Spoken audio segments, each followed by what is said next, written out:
Bismillahirrahmanirrahim. Bismillahirrahmanirrahim. Allah Subhanahu wa taala berfirman, "Wa ma umiru illa liya'budullaha mukhlishina lahuddin." Tidaklah mereka diperintahkan kecuali untuk beribadah kepada Allah dalam keadaan ikhlas dan hanya semata-mata untuk agama Allah. Di dalam sebuah hadis yang sangat terkenal, Rasulullah SAW bersabda, "Innamal a'malu binniyat wa innama likulli imri'in ma nawa." Sesungguhnya semua amal itu, semua perbuatan, semua ibadah tergantung kepada niat. Dan sesungguhnya seseorang diberikan balasan sesuai dengan apa yang dia niatkan. Dalam hadis yang lain Nabi juga bersabda, sesungguhnya Allah tidak melihat kepada rupa kalian, Allah tidak melihat kepada perbuatan kalian, Allah tidak melihat kepada harta kalian, tetapi Allah melihat ke dalam hati kalian. Ayat-ayat dan hadis-hadis yang barusan kita dengarkan ini semuanya menjelaskan kepada kita tentang pentingnya ikhlas dalam beramal. Karena ikhlas itu bisa dikatakan sebagai nyawanya amal soleh. Amal soleh yang tidak dibarengi dengan keikhlasan seperti jasad tanpa nyawa, maka dia disebut sebagai mayit, orang yang mati. Dan orang yang mati, mayit ini tidak bermanfaat, tidak bisa memberikan manfaat, tidak juga memberikan mudarat, tidak bernilai. Bangkai tidak bernilai. Sesuatu bernilai ketika ada ruhnya, ada nyawanya.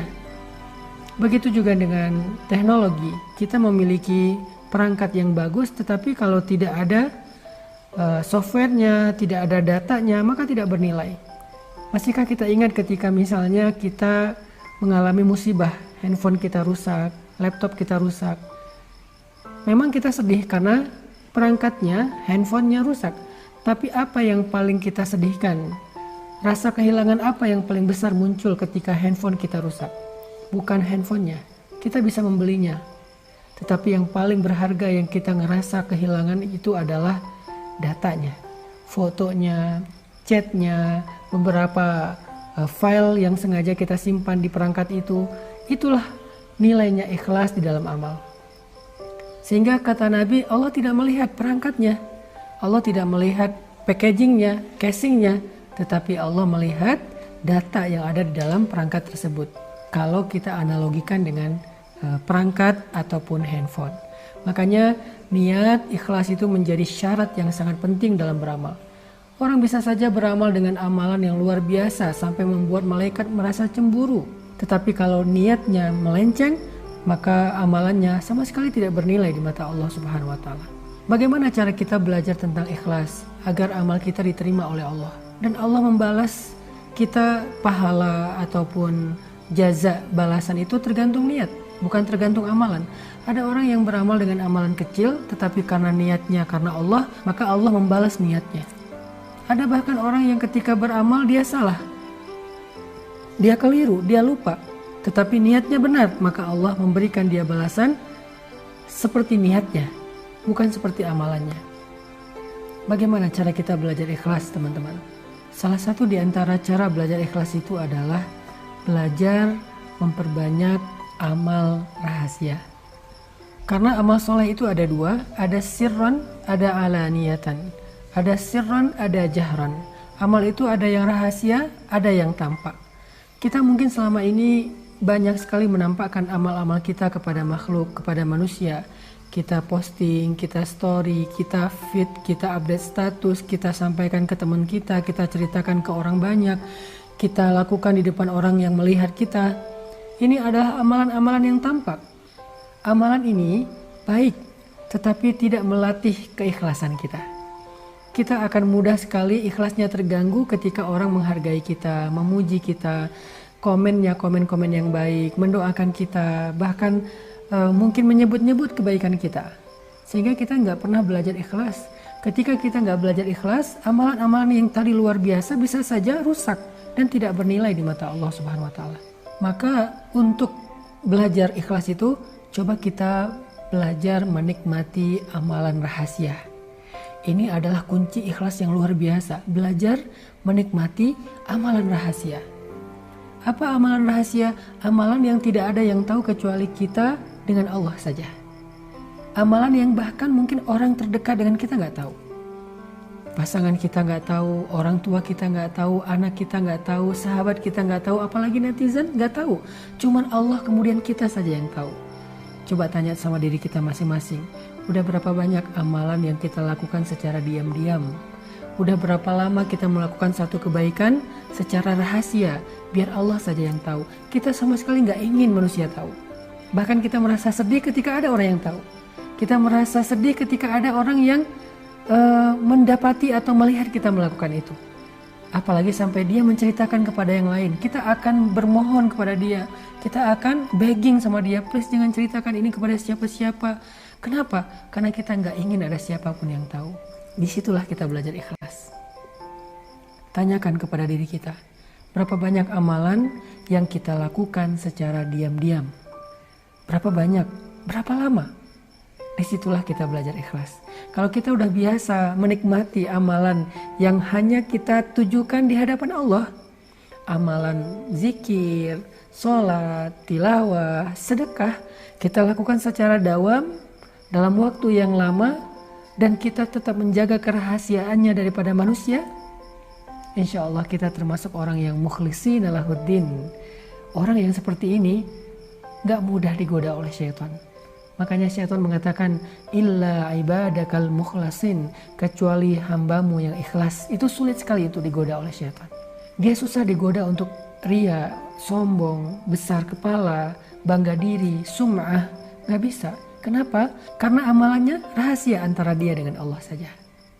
Ada beberapa kalimat dari ulama yang luar biasa tentang bab ikhlas yang saya pernah mencatat. Di antaranya kata Imam Ibnul Qayyim Al-Jauziyah, ulama ul-wa'z, ulama yang sering memberi nasihat-nasihat yang luar biasa. Kata Imam Ibnul Qayyim Al-Jauziyah, orang yang beramal tetapi tidak ikhlas itu ibarat seorang musafir yang mengisi bawaannya dengan pasir dan batu, dan bawaan itu tidak bermanfaat bagi dia, hanya memberatkan punggungnya. Itulah orang yang beramal tetapi tidak ikhlas. Rugi ya, kita beramal capek-capek tetapi tidak bernilai di mata Allah Subhanahu wa taala. Ada juga cerita tentang zamannya Khalifah Harun Ar-Rasyid, seorang khalifah Islam, raja Islam di masa Abbasiyah. Disebutkan bahwa di antara prajurit-prajurit Harun Ar-Rasyid, para mujahid, para tentara, para pembela negara, di antara prajurit-prajurit Harun Ar-Rasyid itu ada prajurit yang kalau di kita disebut Kopassus, pasukan khusus yang berjumlah 20.000 orang. Kenapa mereka disebut Kopassus, pasukan khusus? Bukan hanya karena mereka ahli, bukan karena skill mereka, tetapi yang luar biasanya Kopassus di zaman Harun Ar-Rasyid ini disebut pasukan khusus. Pertama, mereka tidak tercatat di dalam catatan para prajurit secara resmi. Tidak dicatat. Kenapa tidak dicatat? Agar tidak diketahui oleh siapapun. Yang kedua, mereka tidak pernah mengambil gaji mereka, hak mereka, karena mereka sudah mengikhlaskan semua perjuangan mereka untuk diketahui oleh Allah saja dan mendapatkan jaza balasan hanya dari Allah saja. Itulah Kopassus di zaman Harun Ar-Rasyid. Mereka tidak dicatat, tidak terdaftar, yang tahu hanya Harun Ar-Rasyid, dan mereka beramal tidak ingin diketahui oleh siapapun, oleh rakyat Irak, oleh rakyat kaum muslimin, dan mereka tidak pernah mengambil gajinya. Luar biasa ya. Yang terakhir, ada 3 ciri orang yang ikhlas. Ciri yang pertama, orang yang ikhlas itu khauf minasyuhrah wal ihtimam ad-daim lin nafsi bit tafrid. Al khauf minasyuhrah wa mahabbatul amal as-samit. Itulah ciri yang pertama. Orang yang ikhlas itu takut terkenal, takut diketahui orang, takut dibicarakan orang, takut dipuji orang. Kita kadang-kadang kecewa kalau ada kebaikan kita tidak dihargai. Tapi orang yang ikhlas justru takut ketika dihargai. Kita kadang-kadang ngerasa kecewa ketika amal baik kita itu tidak dipuji. Orang yang ikhlas justru takut dipuji, bahkan dia menangis ketika dipuji. Kita kadang-kadang ngerasa kecewa ketika ada yang kita lakukan luar biasa, tidak diketahui orang banyak, tidak di like, tidak di komen, tidak di view, tidak di repost. Orang yang ikhlas justru takut ketika di repost, takut ketika di view, takut ketika di like. Apakah kita seperti itu?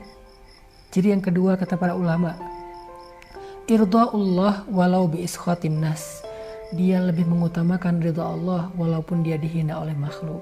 Buat dia gak apa-apa ketika dia dihina, direndahkan, diremehkan oleh manusia selama Allah ridho kepada dia. Ridho siapa yang kita cari? Ridho istri kah? Ridho suami kah? Ridho orang tua kah? Ridho pasangan kah? Ridho sahabat kah? Ridho followers kah? Atau ridho Allah? Dan yang terakhir, adamul ihtimam bin nata'ij bal bil amal wal jihad. Orang yang ikhlas itu tidak terlalu perhatian dengan hasil. Ada orang yang ketika beribadah, berdoa, kemudian hidupnya tidak semakin membaik, kerjaannya tidak semakin sukses, karirnya tidak semakin melejit, dia kecewa dengan ibadahnya. Dia bertanya kepada Allah, ya Allah, kurang apa lagi dari saya? Seolah-olah Allah itu tidak menghargai kebaikan dia, ibadah dia.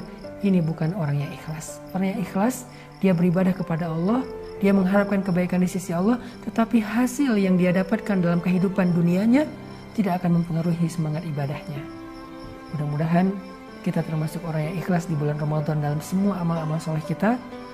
Ingat, catat, belajar ikhlas salah satunya adalah dengan menikmati ibadah rahasia. Barakallahu fikum.